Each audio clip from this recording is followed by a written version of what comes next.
Bien-aimé, je reviens. C'est la 24e fois. Je mets mes frisettes un petit peu en ordre. Voilà. Que l'on se retrouve donc pour cette vidéo numéro 24. Bon, j'espère que vous avez un peu digéré les vidéos 22 et 23 qui tournaient autour de la personne et de l'œuvre de Daniel. La personne pour la vidéo 22 et son œuvre pour la vidéo numéro 23. Dans celle-ci, j'aimerais vous entraîner dans un débriefing de ces deux vidéos précédentes et en particulier donc de la personne de Daniel et de son œuvre, comme, disons, prototype d'exemple. Et sans prendre plus de détours, je vais vous faire une petite lecture bien connue de tous les enfants de Dieu familiers de la parole de Dieu, du Nouveau Testament. Voici ceci. Éphésiens chapitre 5, verset 15 et suivant, jusqu'à 18, disons. Veillez donc avec soin sur votre conduite, non comme des fous, mais comme des sages.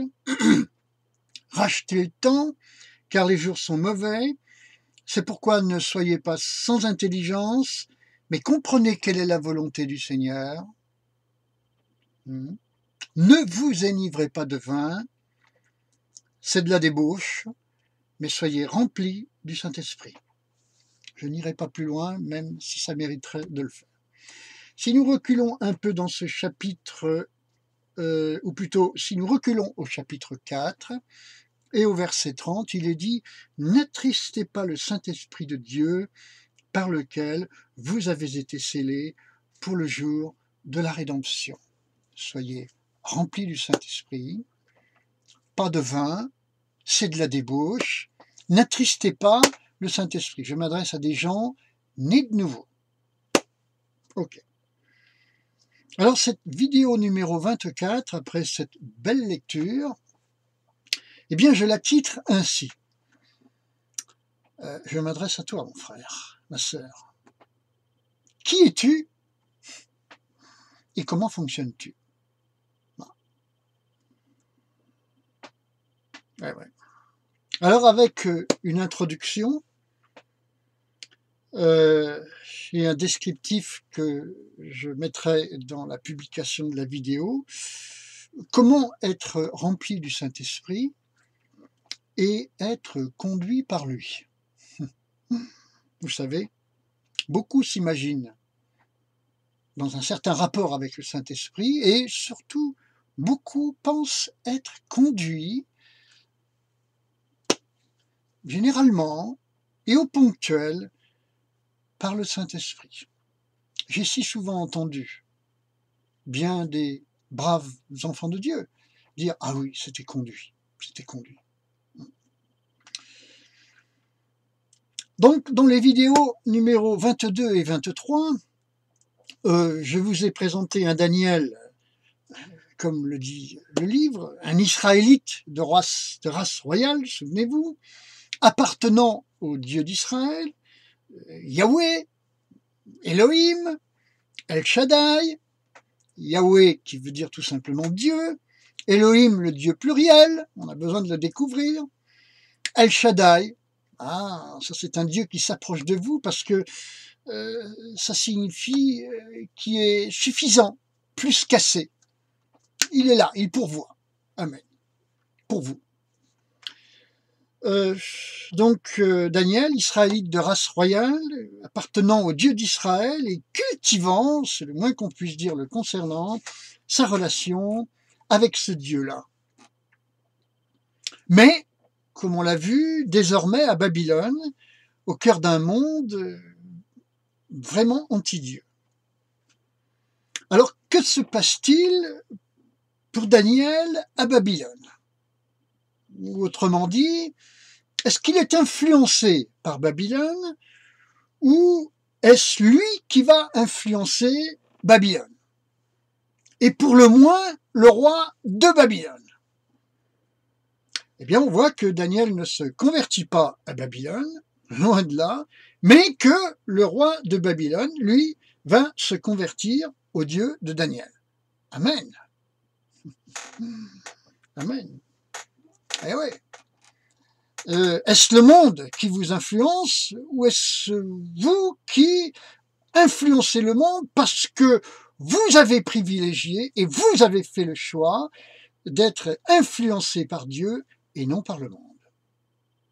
Combien d'enfants de Dieu peuvent répondre positivement à cette question? Autrement dit, concernant Daniel, voilà l'exemple. Voilà le prototype. Alors, je vous ai parlé d'introduction, maintenant je vais vous parler de développement, et à la fin de conclusion. Vous savez, l'exposé en 3 points. Développement, mes amis. Donc, à ce stade, après cette petite introduction, j'ai envie, mon frère, ma sœur, de te poser cette question. Sous quelle influence te trouves-tu? Je crains bien que le mot influence, il faille le mettre au pluriel. Mais, pour faire simple, présentement, comme on dit chez les Africains, sous quelle influence te trouves-tu? Celle de Dieu ou celle de Babylone? Vous savez, Dieu, c'est la lumière, Babylone, c'est la confusion. Dieu, ce sont des lignes droites, Babylone, c'est comme ça. D'accord. Plus précisément, pour répondre à cette question précédente, mon frère, ma sœur, je te la repose autrement. Quand tu penses, quand tu réfléchis, quand tu parles, tu le fais avec le Saint-Esprit? Ou tu le fais avec ton parcours d'expérience? Appelle ça ton histoire. Tu le fais avec ta culture, c'est-à-dire ton éducation, ta religion, ta philosophie, ton patriotisme, ton appartenance familiale.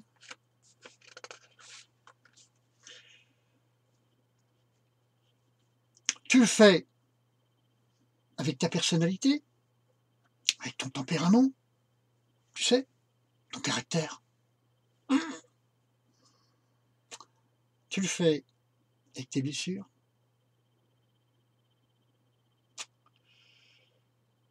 avec tes humeurs, et même avec un peu tout cela, tout cela, tout cela, ce Bataclan, ce bazar, enfin tout cela. Sachant que, en tant que chrétien, même familier de la parole de Dieu, eh bien, tu vas injecter des éléments bibliques dans tous ces éléments-là, dans toutes ces catégories-là, comme pour les justifier. Et ces éléments bibliques, ce sont des versets que tu choisis, certains qui arrangent, au détriment d'autres, que tu vas délaisser volontairement ou inconsciemment. Je pense à un souvenir, mon histoire, où je suis en train de parler avec un frère d'imposition des mains, parce qu'il a appris une certaine théologie, donc il a appris que la Bible dit « n'imposez pas les mains avec précipitation ». Ça, il connaît très bien. Enfin, il pense connaître très bien. En réalité, entre parenthèses, il ignore le contexte de ce passage, de ce verset. Mais quand je lui cite un autre passage qui parle de l'imposition des mains comme l'un des 6 fondements de la foi, Hébreux chapitre 6, verset 2, je lui cite cette référence comme ça de tête, j'en ai encore un petit peu, Je vois, il est surpris, il essaie de ne rien laisser voir, mais il est surpris, il prend discrètement son téléphone, il vérifie le- Hébreux 6.2 que je lui ai mentionné, il constate que c'est juste, il remet son téléphone discrètement dans sa poche et il continue de m'écouter. À ce moment-là, ce verset biblique, il l'avait délaissé parce qu'il en était inconscient. Dès lors, il continue de le délaisser, mais c'est volontaire.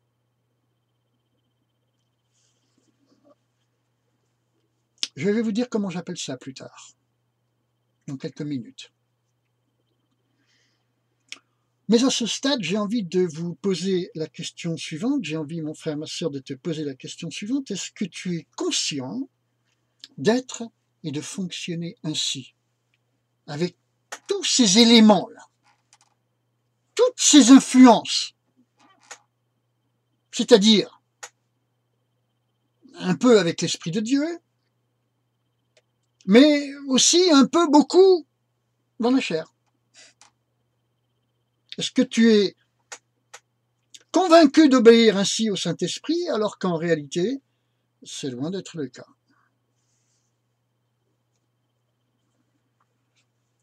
Je peux encore te poser une question, mon frère, ma sœur? Qu'est-ce que ta réalité? C'est quoi ta réalité? Et là, ça me fait penser à cette vidéo numéro 8 que j'ai publiée donc il y a un certain temps, qui parle des influences du ciel et de celles de la terre, ou de l'influence du ciel, il n'y en a qu'une seule, et de celle de la terre. Vous savez, il y a la lumière et les ténèbres. Alors, qu'est-ce que c'est ta réalité, mon frère, ma sœur? Eh bien, ceci, sans doute. Tu es sous de multiples influences, et qui sont toutes des liens, qui empoisonnent ta vie, ton existence, ta personne, donc ton cœur, ta pensée, ta santé, tes jours, ton histoire, ton parcours.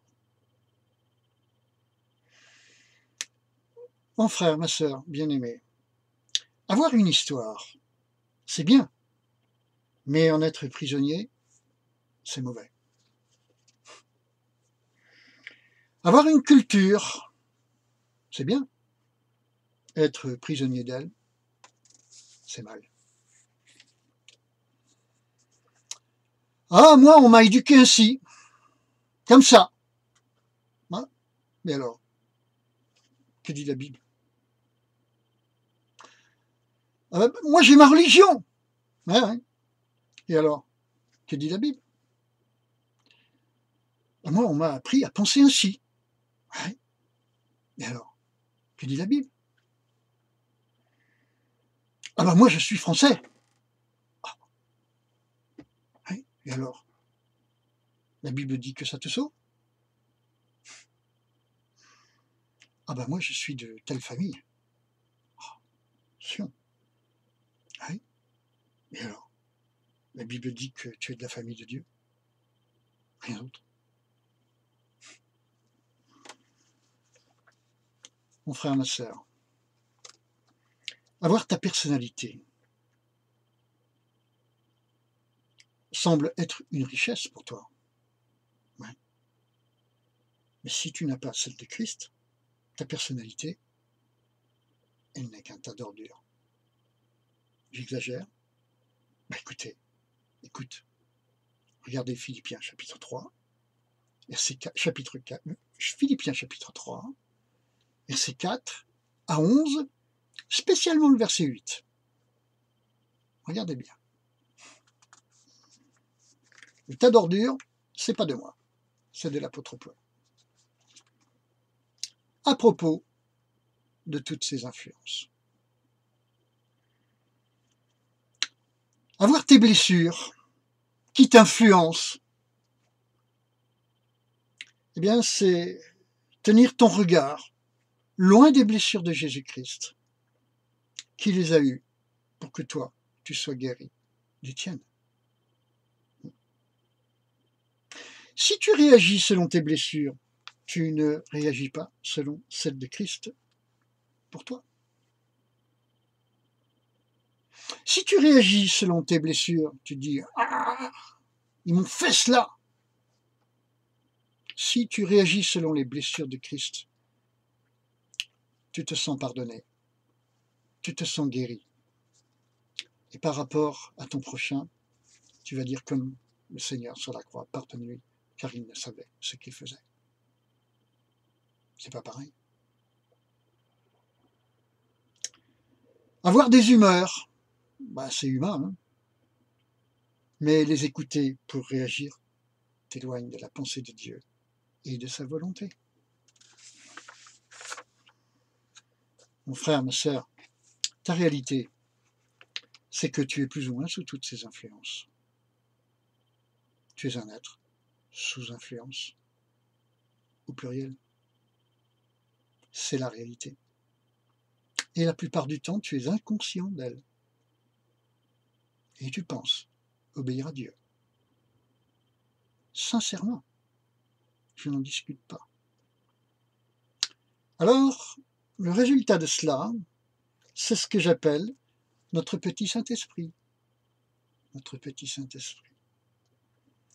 Ou, si vous le voulez d'une façon un petit peu plus châtiée, notre vinaigrette intérieure. Alors, premièrement, est-ce que tu acceptes ce constat? Puis ensuite, si c'est le cas, est-ce que tu décides de briser ces influences sur ta vie? Puis ensuite, si c'est le cas, est-ce que tu demandes maintenant au Seigneur, qui est l'Esprit, de te les révéler?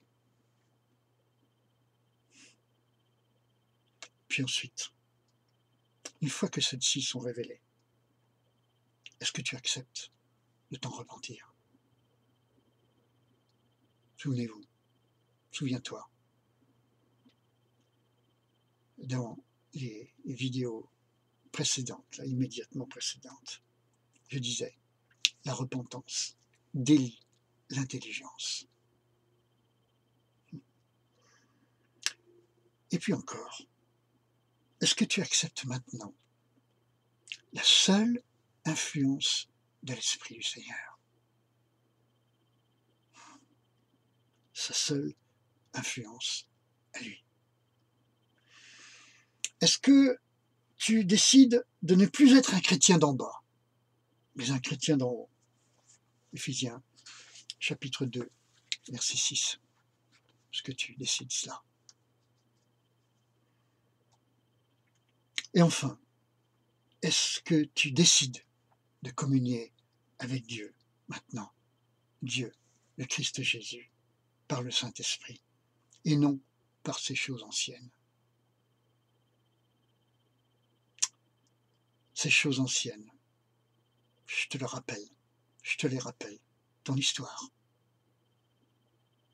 qui était une idole dans ta vie, ton éducation, qui en était une autre, ta religion, qui en était une aussi, ta philosophie, et également aussi une idole, ta patrie, ton pays, aussi une idole, ta famille, une idole,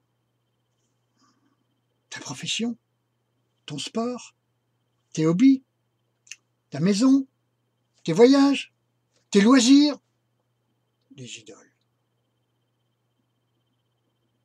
Ta théologie, une idole. Tu conçois Dieu par ta théologie et non par la parole révélée par le Saint-Esprit. Ta théologie, une idole. Ton responsable spirituel, tout ce qu'il te dit est parole d'évangile, même si il peut arriver que la Bible le contredise. Tu écoutes quand même ton responsable spirituel, même quand il te dit des bêtises. Un responsable spirituel, une idole. Ça en fait beaucoup des idoles. ça en fait du vin. Et le général de Gaulle disait, comment diriger un pays dans lequel il y a tant de fromages différents, tant de vins différents. Comment l'Église du Seigneur peut-elle vivre en mangeant à tous les râteliers, comme on disait autrefois à propos du chevaux, en buvant tous les vins? Tellement de vins, tellement d'idoles. Ne vous enivrez pas de ces vins, c'est de la débauche, mais soyez remplis du Saint-Esprit. Vous comprenez de quoi il est parlé à propos de vin? Et là, on peut mettre le mot au pluriel. Frères et sœurs, mon frère, ma sœur, mes bien-aimés. Alors, après introduction et développement, il y a conclusion. Conclusion. Toutes ces influences ont contribué à faire la personne que je suis, que tu es, mon frère, ma sœur. Tu dois, tu l'as compris, j'espère, les rendre au Saint-Esprit, qui les sanctifiera, les mettra donc sous son contrôle, afin qu'elles ne t'influencent plus négativement, selon la chair, le monde de l'âme. Souvenez-vous, vidéo numéro 7. Tu dois demander au Seigneur l'Esprit, non seulement de les contrôler, mon âme, je te soumets au Saint-Esprit, vidéo numéro 7, mais aussi que le Seigneur prenne la place de toutes ces vieilles influences. Que lui seul t'influence maintenant. Ah oui. Amen. Amen. Alors, ça me fait penser à une prière que je vous suggère, qui est une prière et puis aussi une déclaration de foi. Seigneur Jésus-Christ, quand je pense, quand je réfléchis, quand je parle, je ne veux que ton influence.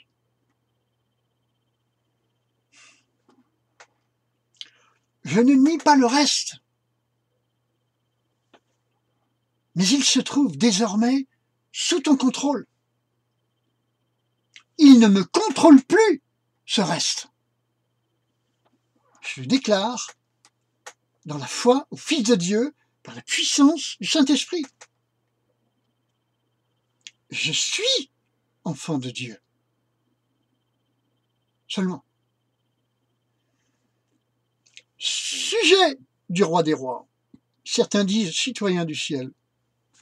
Ça fait un peu républicain. Non, là-haut c'est un royaume. Donc, sujet du roi des rois. J'habite le ciel.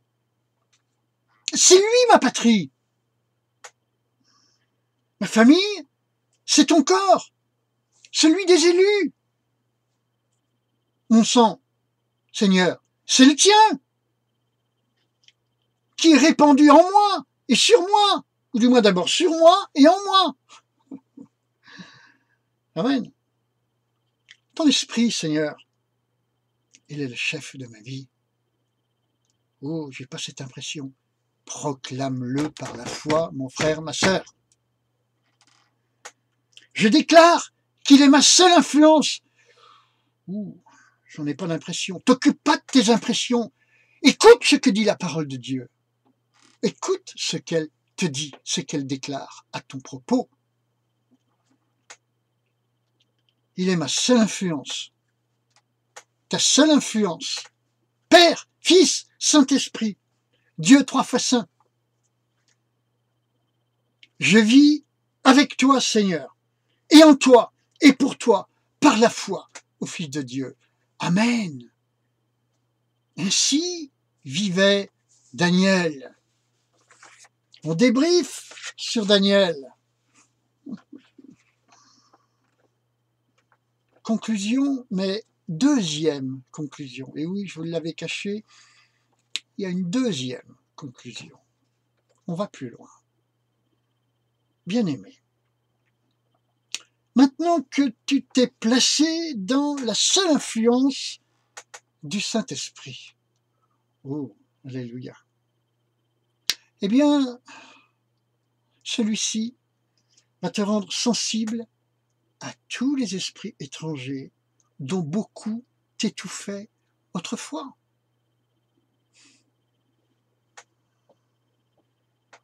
Il va développer tes capacités pour les démasquer. La Bible appelle ça le discernement des esprits. Tu vas devenir sensible à tout ce qui vient du Saint-Esprit, mais aussi à tout ce qui ne vient pas de lui, au monde spirituel en général. Tu deviens capable, donc, d'identifier n'importe quelle source d'influence. Bien-aimé, avouez-le avec moi, c'est quand même un peu intéressant. En termes de navigation, ici-bas, sur cette terre, pendant le temps qui vous est donné. Savoir où sont les mines pour éviter de poser le pied dessus, avouez-le avec moi, ça peut être franchement intéressant. Parce que ça risque fort de vous épargner tellement de mauvaises surprises. Dans notre monde à nous, on appelle ça des épreuves. Ainsi, ça va te conduire à recevoir des yeux. Avant, je vous disais, maintenant je vous dis, des yeux aussi. Pour voir l'invisible dans le monde visible, comme Daniel le fit. Ben oui, hein. Également, quand tu vas te trouver au contact d'une personne, tu sauras vite à qui tu as affaire. Non par voyeurisme, mais pour savoir que lui dire, quand le lui dire, et si elle est prête à recevoir ce que tu as à lui dire, ce que tu auras éventuellement à lui faire savoir. Tu vas savoir comment l'aider donc, comment prier pour elle. Tu vas savoir tout ça. Tu vas savoir comment faire pour tout cela. On appelle ça une onction de sagesse. Elle permet de communiquer dans un minimum de maladresse. Donc, plutôt avec succès, comme le fit Daniel, et de remporter ainsi des victoires pour le Seigneur, notre Dieu, pour son royaume. En plus, donc, de savoir comment résister aux influences de Babylone, les connaissant. Maintenant, mon frère, ma sœur, tu es capable, avec Dieu et pour lui, d'influencer ton prochain afin, non pas spécialement de t'épanouir et d'engranger les victoires à ton corps défendant, mais pour faire avancer son royaume, le royaume de Dieu, sur cette terre. Donc, pas pour te servir, mais pour le servir. Alors, peut-être, vous l'avez remarqué, la première conclusion, c'est pour être rempli du Saint-Esprit. Et puis la deuxième conclusion, c'est pour être conduit par l'Esprit. Alors, vous l'avez compris, au point de départ, nos antennes sont particulièrement perturbées par toutes sortes d'influences, au milieu desquelles nous évoluons malheureusement, qui sont autant d'idoles dans nos vies, parce que nous y tenons. C'est notre richesse, pensons-nous. Et on va passer de cet état de choses à la seule richesse de Dieu, notre vie avec le Saint-Esprit. Ce Saint-Esprit qui nous communique la personne de Dieu, nous influence quant à cette personne Cette sanctification, ce voyage, va donc consister en cette purification où vous vous débarrassez de toutes ces influences pour n'être plus conduit que par une seule influence. Toutes ces influences venaient d'en bas, elles sont la conséquence du péché d'Adam et de Ève. Vous êtes enfant d'eux. Vous allez donc passer de l'ancien Adam, toutes ces influences, au nouvel Adam, cette seule influence qui nous présente le vrai Dieu, la vraie Bible, la vraie compréhension par la puissance, par la lumière du Saint-Esprit, de cette parole, qui est une personne, qui est la personne de Jésus-Christ. C'est ainsi que vous allez être disciples de Jésus-Christ, remplis du Saint-Esprit et conduits par le Saint-Esprit. Vous l'avez compris, dès maintenant, demandez au Seigneur qu'il vous révèle dans votre vie quelles sont ces influences qui y règnent comme des idoles.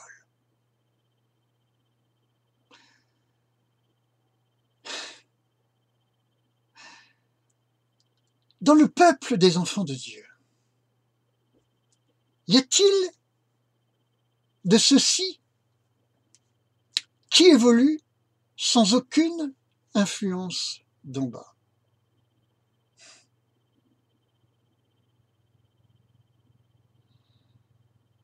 Je crains que non. Mais il y a des hommes et des femmes de bonne volonté qui décident de faire le ménage. Qu'est-ce que vous pensez de votre vie?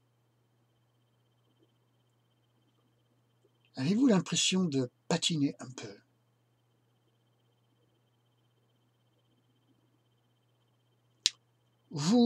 Réussissez-vous à communier avec vos frères et sœurs? Le Seigneur vous a-t-il donné une paix avec un nombre grandissant de frères et sœurs? Bien-aimés, je voudrais vous le dire. Très souvent, nous, enfants de Dieu,